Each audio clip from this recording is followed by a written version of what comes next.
Bonjour à tous, on se retrouve pour une nouvelle review de la saison 4 de Wakfu, sur l'épisode 8.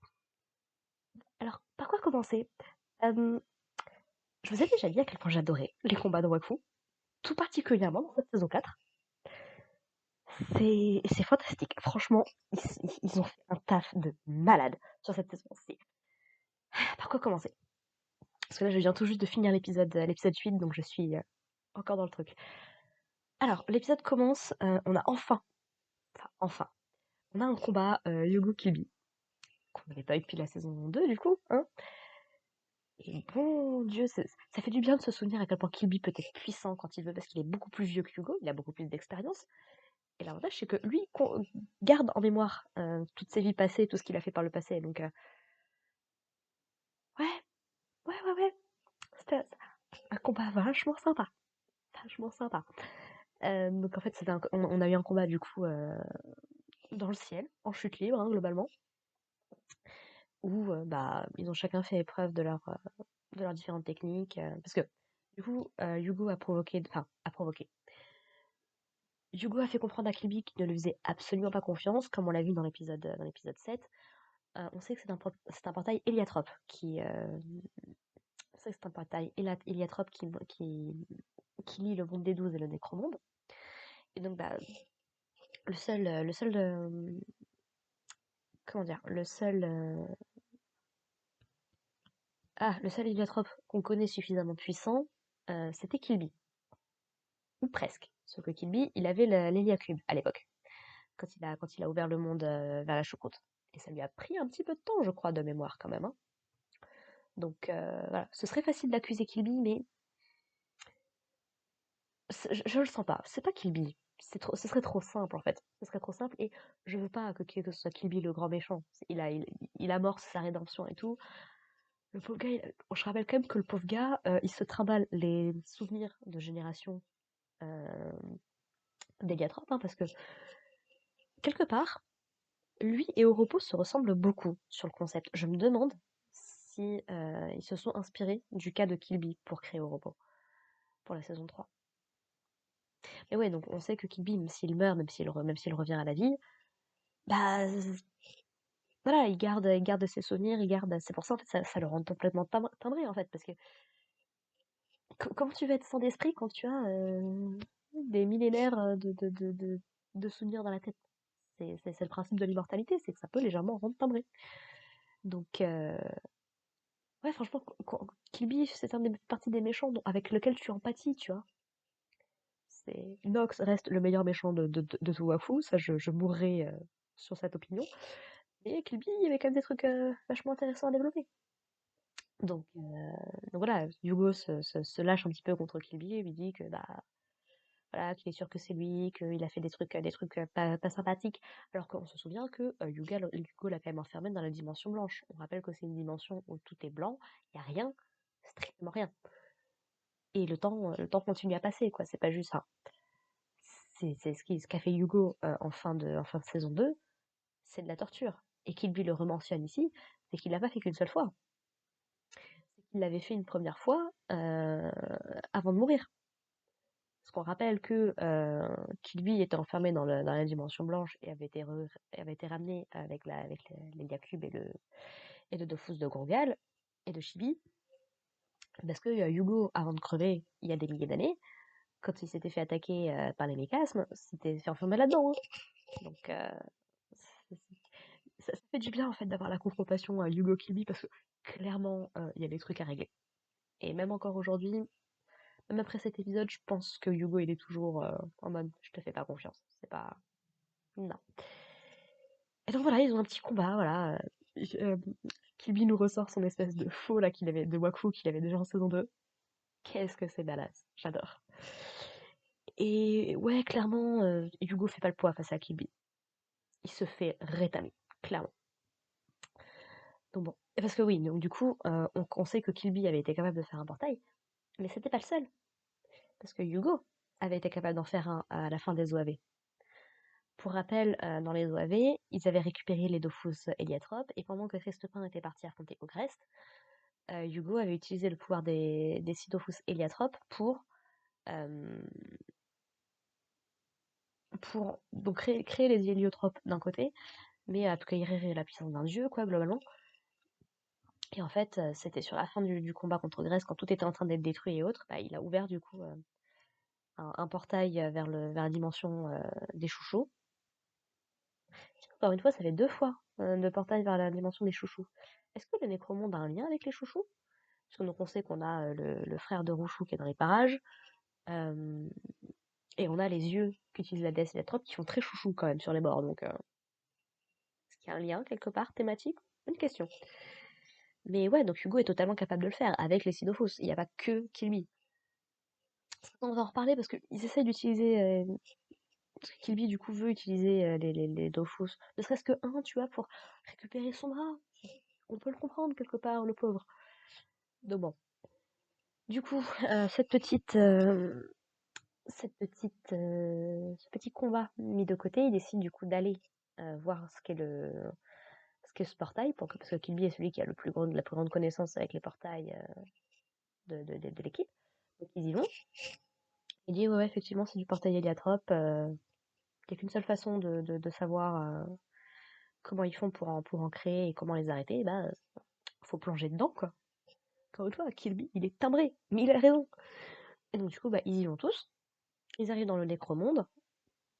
Et bah, il voit bien que le monde est dévasté. Amalia dit bien que bah, y a quasiment plus rien qui est en vie, quoi. Le monde est totalement ravagé. Et bah, en fait, ils se rendent très rapidement compte que c'est un énorme piège, en fait. Parce que le portail se referme, Tauros se présente à eux, et bah, il commence à taper un petit peu la discute, de dire ah, alors qu'est-ce que je vais bien pouvoir bouffer aujourd'hui? Tiens, une petite salida, une petite salade. Très intéressant parce que du coup, il regarde Joris et il sait qu'il a il sent l'énergie du dragon noir à l'intérieur de lui. Alors, si vous ne savez pas, il y a un film Dofus qui est sorti il y a quelques années en arrière, qui malheureusement n'a pas suffisamment marché pour engendrer des suites. C'est un crime monumental, je trouve, parce que le film était trop bien. Et en fait, qui nous raconte l'histoire de Joris, de comment est-ce qu'il a été élevé par Kérubim. Il y a une petite série justement au trésor de Kérubim, je crois, qui parle de tout ça. Et en fait, bah, comment Kérubim est mort une première fois, c'est pour ça que le Kérubim de Wakfu appelle Joris papa, alors qu'il l'a élevé. Enfin, c'est très compliqué la réincarnation. Bref. Donc, il y a ça. Et en fait, on apprenait dans ce film-là que Joris avait eu la vie sauve parce que le Dofus Eben, donc le Dofus primordial, euh, avait utilisé pour lui sauver la vie. En fait, il était devenu plus ou moins le gardien de ce Dofus-là. Et également du Dofus ivoire. Voilà, parce que on est encore dans tout le contexte de la guerre entre Manta et Brakmar. Bref, du lore secondaire, on va dire. Donc, il reconnaît effectivement l'énergie du dragon noir, parce que j'ai eu un énorme doute dans cet épisode, parce que il mentionne, donc, on apprend que Tauros porte 6 Dofus sur lui, comme Adamaï, et en fait, il explique, oui, bah du coup, ce sont ces 6 Dofus qui ont causé la destruction de son monde, en fait, quoi. Donc il est responsable de tout ça. Donc je peux comprendre du coup qu'il essaie potentiellement de se racheter, un petit peu à la Nox, même si bon, il a l'air beaucoup moins touché par l'affaire. Et du coup, ma grosse question c'est est-ce que ce sont les Dofus primordiaux ou est-ce que c'est un autre set de Dofus? Parce que jusqu'ici on connaissait que les Dofus primordiaux et les Dofus héliotropes. Est-ce qu'il y en a un troisième groupe? Ou est-ce que ce sont les Dofus primordiaux? Parce que c'est peut-être les Dofus héliotropes puisque c'est Aidamai qui les a. Mais si c'est les Dofus primordiaux, depuis quand il les a? Comment est-ce qu'il a fait pour les récupérer? Parce que, bah, aux dernières nouvelles, ils sont toujours, enfin, c'était Ogress qui les avait gardés depuis l'époque du Dofus, quoi. Justement. C'est. Ce qu'on rappelle que toute l'histoire d'Ogrest, du coup, c'est que. Il y a aussi tout un petit film qui raconte ça si jamais ça vous intéresse, si vous n'avez pas vu. En gros, Ogrest est une petite créature qui a été créée par le demi-dieu Otomai, le demi-dieu Feka. Et en fait, pour sauver Datura, qui était une des poupées Sadida qui allait mourir, il est parti à la recherche des Sidofus primordiaux. Et en fait, il pensait que Datura était mort, et était morte en fait avec la puissance des Dofus qu'il avait eu en lui, qui l'ont transformé en une créature beaucoup plus imposante et beaucoup plus méchante, on va dire ça comme ça. Mais en fait, il a eu une crise de larmes tellement forte que bah, il a ravagé le monde des 12. C'est littéralement, c'est Ogreste, c'est les larmes d'Ogreste qui sont responsables du passage de l'ère du Dofus à l'ère du Wakfu. Et c'est d'ailleurs pendant ce cataclysme-là que la femme de Nox et ses enfants sont morts. Donc ça entraîne tout ça. Donc on sait que les Dofus sont capables de détruire un monde. Et encore, Ogreste, il était juste triste. Imaginez s'il était en colère, comme avait pu l'être Hugo dans les OAV. Donc, ouais, que les Dofus peuvent détruire un monde, ça me surprend pas. Adama, il revient un petit peu là-dessus, notamment. Il dit que bah il les porte, mais il les utilise pas parce que bah il a très bien conscience que c'est beaucoup trop dangereux. Et Tauros lui dit ouais, ouais, c'est plutôt sage effectivement. Mais par contre, tu sais que si tu ne les utilises pas, bah tes alliés vont se faire tuer en fait. Donc est-ce que tes beaux principes vont survivre à tout ça? On a un petit combat Tauros Adamaï qui est mais c'est imaginatif au possible, ça se passe encore dans les airs, il y a Tauros qui est capable de créer des plateformes et des machins, enfin c'est trop bien, franchement, c'est j'adore les combats de cette saison, franchement c'est trop bien. Et donc du coup, bah, Adama il se fait globalement rétamer puisqu'il refuse d'utiliser le pouvoir des Dofus, et du coup, bah, en désespoir de cause, bah, ils disent oui, faut qu'on laisse Kilby utiliser les Dofus pour qu'il nous sorte un portail et qu'on foute le camp d'ici, quoi. On va rien réussir à faire. Et du coup, bah, en désespoir de cause, bah, Hugo accepte. Adama, il donne les Dofus à Kilby. Et Kilby, qui fait très enfant quelque part. Qui a, ah oui, ça faisait longtemps que je m'étais pas senti aussi bien et tout ça. Et qu'est-ce qu'il fait? Il commence à balancer des attaques de Bakfu sur Tauros. Et il se rend rapidement compte que ça marche pas. Il y a Hugo qui dit, mais abruti, on t'avait dit qu'il se nourrissait de Wakfu et tout. Et Kilby de dire, oui, bon, ça va, je me suis un peu emporté, effectivement. Bon. Du coup, il crée un portail pour qu'il se barre. Et bah, ils arrivent quasiment tous à se barrer. Donc, en tout cas, ils prennent la chemin. Sauf que bah, Tauros réussit à attraper Hugo pendant qu'il est dans le portail et le ramène dans le nécromande. Donc, l'épisode se termine. J'avoue que ça m'a foutu des frissons quand même. C'est parce que c'est la mise en scène. Et Tauros, il est creepy au possible. Franchement, je crois ça faisait longtemps qu'on n'avait pas eu un ennemi aussi flippant dans Wakfu, si ce n'est l'ennemi le plus flippant de Wakfu. Il y avait les poupées de Nox quand même, hein, en saison 1. Donc, ouais. Donc, l'épisode se termine, Hugo est littéralement piégé dans le nécromonde, avec Tauros et avec les nécromes qui veulent le bouffer. J'avoue que je suis très curieuse de voir comment il va s'en tirer là pour le coup. Est-ce que Kilby va rouvrir un portail en connaissance de cause? Est-ce que la grande déesse va dire bah c'est pas grave, tant pis pour lui? Pas de cette manière-là, quoi, mais que l'idée c'est bah, il a voulu y aller, bah, tant pis pour lui. Voilà. Parce qu'on rappelle quand même que la grande déesse s'est fait défoncer aussi, hein. Donc je doute que Hugo soit capable de faire grand-chose pour le coup. Donc voilà, ça c'est pour toute la partie Necrom, toute la partie Héliatrope.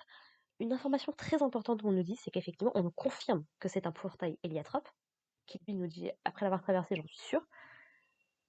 Mais ce qu'on nous explique, c'est vrai qu'il y avait des nervures de stasis à l'intérieur.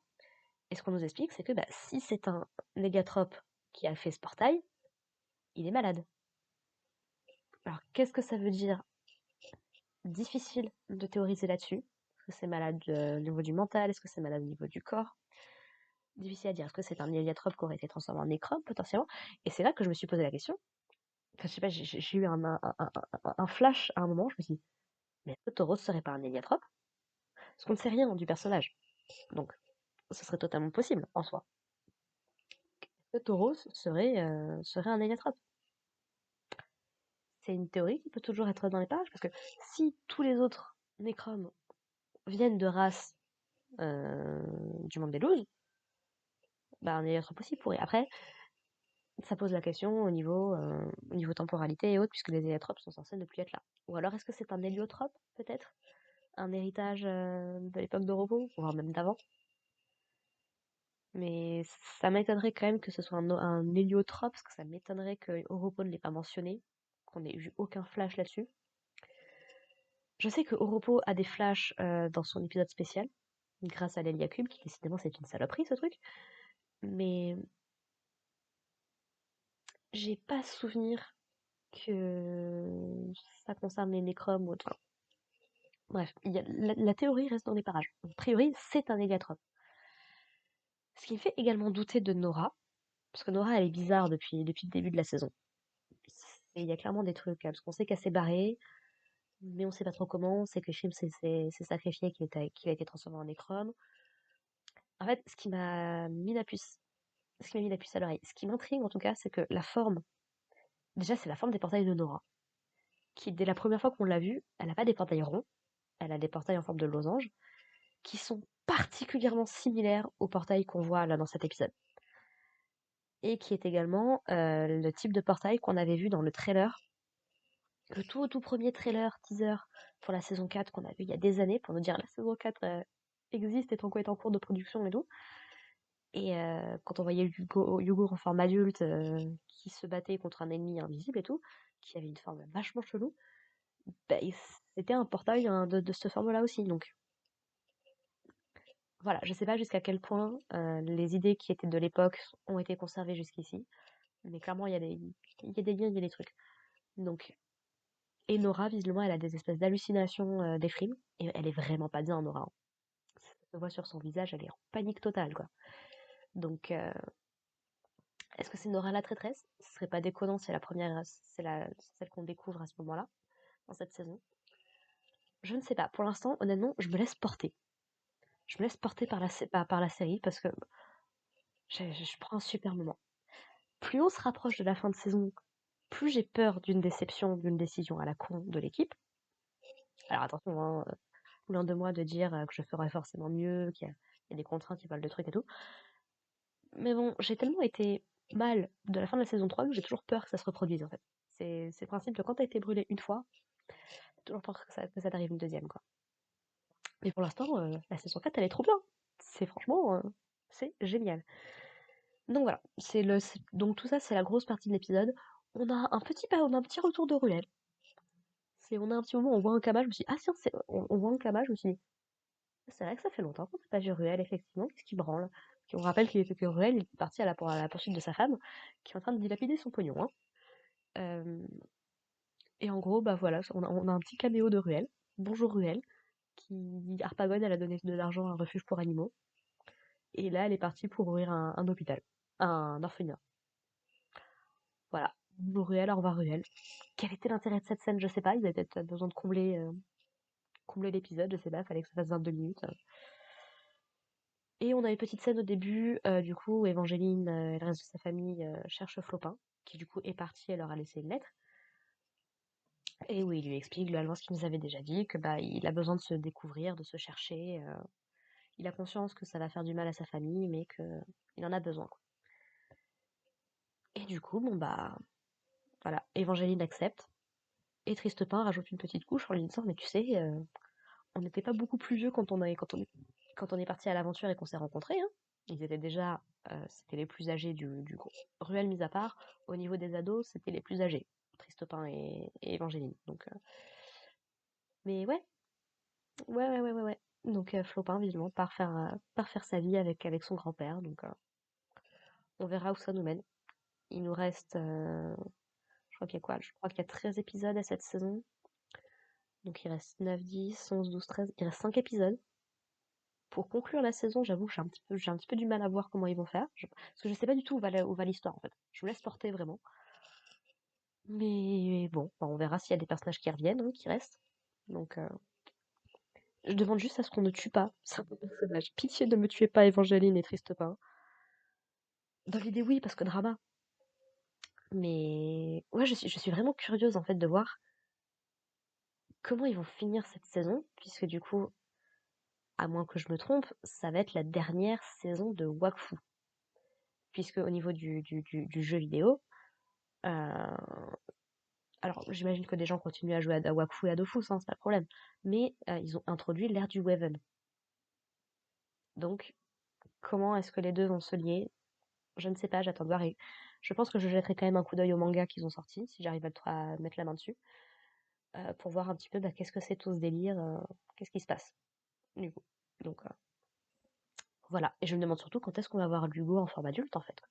Qu'est-ce qui va provoquer cette transformation? Parce que soit soit c'est qu'on va avoir un flash forward dans le passé, dans très très très très très longtemps. Parce que Hugo, on va dire que depuis la saison 1,